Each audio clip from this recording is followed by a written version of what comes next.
Hello, Cherie here. So this is hopefully the unbreakable version of Direct Joy number 2. Yesterday we had quite a few technical hitches, so today I am bringing this live to you. Same content, hopefully a little bit easier to digest, easier to hear, certainly better to see. So please let me know in the comments if you're having any technical hitches with hearing me. I would love to hear from you. Please add your comments, please add your likes. I've had some really awesome feedback in the last week following Direct Joy number 1.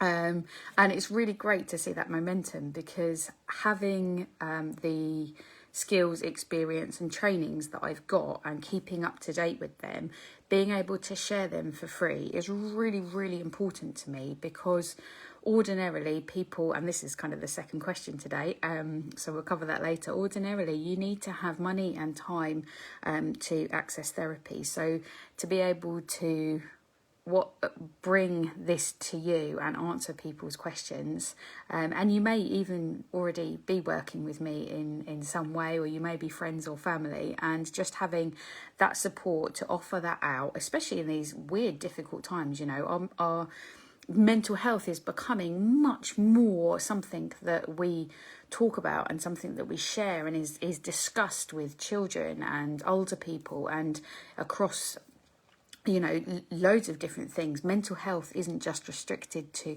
what goes on in the mind, it's what goes on in our whole lives. And I think it's an awesome topic. I'm really passionate about it. It doesn't really feel like work to me. So to be able, and I've been doing the video series, but doing the live really feels like I can kind of connect in with your lunchtime. So thank you for bearing with me yesterday. And this is the replay that will be available later on YouTube and Instagram.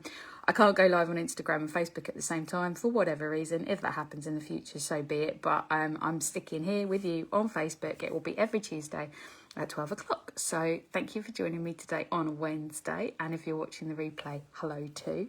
Hello to everybody who has given me feedback and said, hey, we were watching it in the office, or, you know, old colleagues and friends. It's so lovely to hear from you. Like, so made me feel so warm. And yeah, so to the people that I used to see daily, to the people I see daily, which isn't very many because we're in lockdown or coming out of lockdown. So to everyone, just hi, and just, feeling that love. So thank you. So the topics for today are, why do we keep other people happy, and what's that about? And there's a basic level of keeping other people happy, a basic need, a kind of baby thing, really. Oh, we can see the midday sun coming in.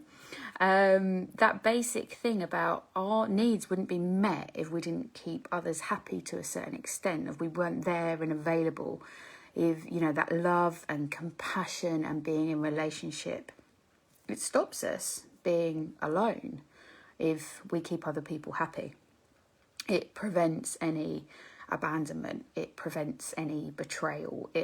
We think it kind of gives us that control factor to be able to say, well, if you're happy, then I'm happy, because you're then happy and you can meet my needs. So anything I may ask of you or anything I may need of you, you're happier to provide that. And we learn that from a very primitive stage as a baby, that if mummy and daddy are happy, if caregivers are happy, if teachers are happy, if siblings are happy, then the love and compassion that we get back. So it's that kind of dance, isn't it, of what you give and what you get and what you get and what you give. And there is also kind of just a niceness, isn't there, of like, I know when I walk the dogs in the morning, it's like kind of, or in the evening, it's like, you know, hi, you know, whether you've seen that person and know that person or not, but just that niceness, you know, when the postman comes, the Amazon man comes, and it's hi, and we know what it's like when it's not that person, when they're the more grumpy, and it's like, oh, look at that grumpy person, oh, that person that didn't even say hi back, you know, and we have a narrative around that. But we also have a feeling around that, and that feeling of, and what that generates is not necessarily a warmth. It's not necessarily, oh, hi, they smiled at me. It's more of a, ooh, you feel the vibe. You get vibes off people. You know, you can if you tune into the vibe of where people are at, you see the sadness. You don't necessarily need to know that person particularly that well, but just to, heart to heart, and when you know, and that can feel really, wow, you're not happy. And if you're not happy, we're not going to be happy. And happiness is an interesting thing. It's like, what does that really mean? And maybe we can kind of come back to that. But that sense of happiness, that if you're happy, I'm happy. And it can go really dark side, okay? So that's what Freud, who I'm a big follower and critique of, and the kind of psychoanalytic would understand. There's lots of different understandings of it, but this idea of kind of hysteria, and hysteria it's my master's dissertation, so I'm massively passionate about hysteria and understanding hysteria in this time, because hysteria came about a long time ago, and Freud wrote about it a really long time ago. But what actually happens when you're hysteric and you are shouting the loudest, and sometimes that can be with silence, when you're really shouting out and you're really calling for attention, and that sense of that other person not being happy and really needing to be heard in that, to make them happy, to hear them, to be able to be heard ourselves. So that's the kind of, I've got loads of stuff that I've written and I'd love to say about hysteria. And it's a really interesting topic for us to come back to. And it does have the roots in keeping other people happy. But that's not about kind of today. Today we're thinking about, and the reason I mention it is that we're thinking about the fact of who shouts the loudest and getting our needs met. And, I certainly come from that. Shout loud, get heard, get what I need.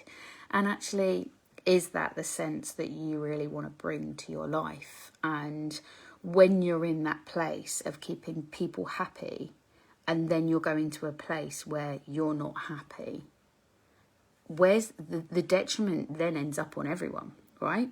So we're all in a place then where we're at a lack, and we're all at a place of loss, and we're all at a place of feeling absolutely bloody exhausted, okay? And emotional and shouty and sad, and the relationship is then kind of, a bit fragile. So what's that place about keeping others happy and noticing that we're not happy and we're not in a place where our needs are being met? And in society, we have this thing about, well, it's selfish and it's self-centered. But actually, is it really selfish? Is it really self-centered to put ourselves first? So, hi Lauren, hi Carol, hi Selena, hi everyone, hi watchers. What is it like to really think about it not as a selfish thing? So it reminds me of when we get on a plane and they say to you as a mother or a caregiver, or when you're looking after someone vulnerable, put on your mask first and then put on the child or the vulnerable person. And I at first was like, say what? Like, that's my child. I'm or that, that's my nan. No. That's a no. And then they get you to think about it. Well, actually, if you haven't got your mask on, you can't put the child's on. Oh, okay. So I have to put myself first. Right. Okay. And there are times where you really do need to put yourself first. But what does that feel like? What does that trigger for you? What would that mean to put yourself first? And what does that then mean to other people around you? Does it kind of bloom out and that you end up, oh, okay, we're all a bit happier when I put myself first, because I'm not shouting the loudest. I'm not grumpy. I am a bit happier. And what's it like to start from that place, rather from the place of always getting the other person to be happy? It's a slight change, but it's quite significant as well. And one of the things that when I was preparing for this that I thought of was that scene in Pulp Fiction where she goes, want to dance? And she's like, I want to dance and I want to win. And he's like, but I don't really want to dance, but I've got to dance. And then they start dancing. And we see them kind of dancing face to face, side to side, really starting to pull out the moves, really wanting to dance, really wanting to win. Now, she set out that intention. She's, you know, if you've seen Pulp Fiction, and if you haven't, check it out, because it's an awesome film for many reasons. But that sense of wanting to win, wanting to dance, wanting other people to be on that dance floor with us and actually singing to that vibe, dancing to that vibe. And what kind of dance do you want to dance to? Do you want to be the person that goes hi and you feel warm around? Do you want to be the person that's a bit grumpy? Do you want to be shouting the loudest? Do you want to be scared of kind of letting people down, but betraying your own truth? Because then they're happy, but you're not. Like, then it gets tangled, then it gets complicated. And we all find ourselves in that place, and we can all kind of remember that place from other times and other relationships. And I don't just mean romantic relationships. I mean, like, the relationships we have with our family, with our friends, with school friends. You know, these memories kind of, you may be triggered to hear some of this stuff. And, you know, it's important to hear yourself in that and hold yourself in that place. So, you know, bear that in mind. But knowing what you want for yourself, knowing what you want from your dance, knowing what you want from wanting to win, which bit do you want to win at? And that allows you to put your face mask on first, and then you can look after everyone else. And that's kind of helpful. That's a helpful way of being, I think. And knowing what those indications are, okay? So you can work out some of these indications. So for me, personally, because I know someone has said, I really like learning a thing about you on these videos. Okay, cool, let's go with this one. I really like to be barefoot, okay? So barefoot gives me an indication that I am in that place. And that can be in the garden, in the mud, up the allotment. It can be like anyway. I just love being barefoot, yeah? Especially in the spring and the summer and the autumn. And barefoot to me indicates that kind of really tactile place of warmth and being in touch with my environment, being in touch with what's going on, being real, feeling. I don't smell through my feet probably do smell, but having that sense of what's real for me and how do I connect into it. What is an indication for you? And it could be lots of other things, you know. It could be when you have a bath, that real in-tuneness that you get. It could be when you go for a walk. It could be when you eat certain foods that then trigger you the other way, or you drink something that doesn't agree with you alcoholically, or you know, you might be a smoker and you've smoked too many cigarettes, or you might be taking kind of, you know, medication, and it'd be like, oh, actually that doesn't sit right. Or it might be that you're working too hard and not getting enough sleep, or the sleep is being affected, by the amount of tea and coffee that you're drinking. You know, what are the indications that you can smell, feel, taste, touch? Where are your tingles of, that's my indication. That's where I'm at. That's what it feels like to be centered into me and not necessarily giving out to make other people happy. And that doesn't mean that we don't ever keep people happy, obviously, but what's it like to keep you happy first and be aligned with that? So that's why we keep other people happy, and that's what we can do to get indications of keeping us happy and to keep us on track, which does actually then incidentally keep other people happy. But yeah, I hope that's some helpful things around answering that question. If not, let me know. If it creates more questions, that's always great. I always think that the most interesting person is the most interested person in the room. So yeah, show me your interest. Get me your interest. Let's start a conversation around anything that triggers or is feeling for you.